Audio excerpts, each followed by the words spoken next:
Welcome back, everybody. Gonzalez Brothers Entertainment, and thank you for joining us in this third installment of what we like to call Star Wars: The Countdown to the Last Jedi, or something like that. Anyway, today we're talking Revenge of the Sith. That is Episode 3. This movie's been out for over a decade. There will be spoilers. This is your warning. Now. Thank you. All right. So where do you want to kick this discussion off? Well, first off, let me say this is the one watchable prequel, Revenge of the Sith. For Phantom Menace, you watch it and you're like, wow, I'm never watching that movie again. You buy it, you never open it, you're never gonna watch that movie. That's what happened with me anyway. I don't think I still open that monster of a movie over there. Attack of the Clones, you watch it in the theater, you buy it because it's Star Wars, you never watch it. It's even worse than the first one. I know. And I thought it's supposed to get better, but no. Revenge of the Sith, you see it in the movie theaters, you're like, you know what? That wasn't that bad. You buy it, and you watch it every now and then. And it's the one prequel that you actually want to go back to. And that is a good thing. But first, let's talk about the negatives that it does have. Some of the dialogue is still kind of just, like, cheesy and weird. Like when Padme says, I'm pregnant. Anakin's just like smiling for like 10 seconds and he's like, okay. And then he's like, that's wonderful. And it sounds sarcastic. I'm like, are you really happy? And he's like, I don't think he wants kids. Yeah. That's still some of the weaker aspects of it. The performances aren't great. I mean, Hayden Christensen isn't as bad as he is in the previous one. Yes, thank but he's goodness. Still not an Academy Award-winning actor with this one. Definitely not. The dialogue is, the pacing at times slows down. You're like, what are we doing here? Let's pick up the story. But as far as positive goes, do you want to move into the positives? Or? Yeah. Oh, wait, let me mention one last negative. For some of the scenes, the CGI still isn't up to date. And this is a 2005 movie, which is really bad. George Lucas is still...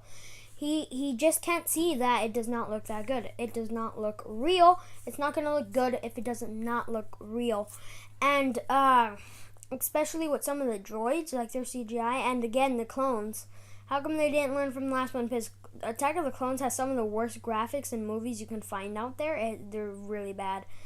Like just like you can't really find the money to hire extras. Like it's not that hard. And just think about it. It's like, more expensive to do CGI than to bring in like physical actors. And they would look so much better too. And I have no idea why they kept with the CGI. It doesn't even look that good. That's a big issue of the problem. The thing is, he goes overboard with the CGI. Again. He really does go overboard. He could have scaled it back some, but I guess at this point, ILM developed this technology, and he's trying to use it to the fullest extent. And I kind of get that, but come on, just ease it back a little bit. Yeah, I'm just like... Another thing that was a big weakness of the movie is we jumped really quickly from Anakin being Anakin to him being Darth Vader. And the transition really didn't work for me because it just seemed like, no, you're evil. Yes, I'll join you. And that was handled very poorly. I know they tried in previous movies to show that he was turning bad, but it wasn't so much coming off as defiance. It was coming out as whiny, crybaby Anakin, and at no point did he ever seem like Darth Vader. Exactly. So let's move on to the positives. There are a lot of those. Well, not a lot, but a good handful. More than the previous one. Definitely. Okay. One of my favorites is Order 66, because in A New Hope, we're like, where'd all the Jedi go? I mean, they're like lightsaber-wielding warriors. How did they all die? They handled that perfectly, in my opinion. Turning the clones, and just Darth Sidious's whole plan to eventually overthrow the Senate, the Separatists, the Republic, and everything, and just rule the galaxy. And I think it works very well, especially after watching Clone Wars, the TV series. We really come to care and know a lot about those Jedi. So I think the movie works even better after watching that show. Because it's hard to think, like when you think about it, Plo Koon. The other one that's not Plo Koon. The green one. Kid Fisto. Yeah, that's the one. That's the one I was thinking about. The green guy. We really got to know them through the show. And I really loved Kid Fisto.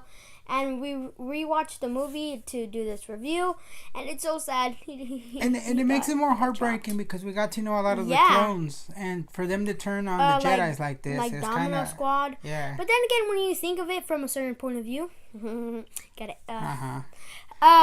Honestly, the clones were slaves. If you think about it, they were bred for 9 years, only bred for combat. Right. That's all they were. And for some of them, I feel for them. They had to go to battle every day. And the Jedi, like, because you have to think about it. All the Jedi, like Plo Koon, Kid Fisto, Obi-Wan, and Anakin, all Jedi were not like that. They cared for their clone troopers. Some just didn't care about them at all, like Krell from the Battle of Umbra. Oh, he turns evil, so... Well, anyway, there's a lot of Jedi like that, and they just, like, throw them away like they're nothing. And, I feel like for some of the clones, like Order 66 was kind of like a ticket to freedom, and that they took it. So, I kind of understand why some clones did it without hesitation, and why some clones did it with hesitation. But it still sucks, though. Yeah, still sucks. All Jedi. The other thing I have to say is one particular scene between Anakin and Yoda where Anakin is troubled because he gets the visions of Padme dying, and his whole thing in this movie is trying to keep that from happening.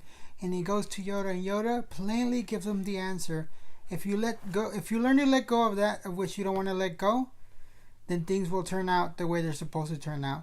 Mm-hmm. And Anakin completely ignored it and did the opposite. And not only did his vision come true, but he made it come true, and that's what's kind of sad. And that aspect of the story really worked for me. And again, Obi-Wan Kenobi, Ewan McGregor, great Obi-Wan. Hopefully we see him in the Solo movie. I'm pretty sure he's gonna play Obi-Wan.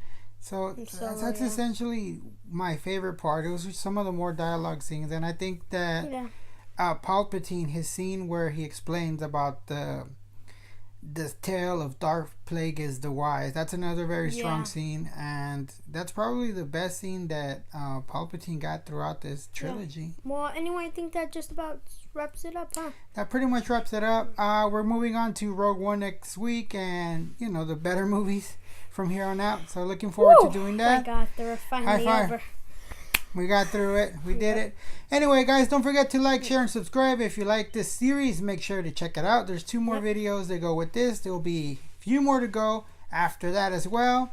As always, thank you for watching. This is GB saying bye.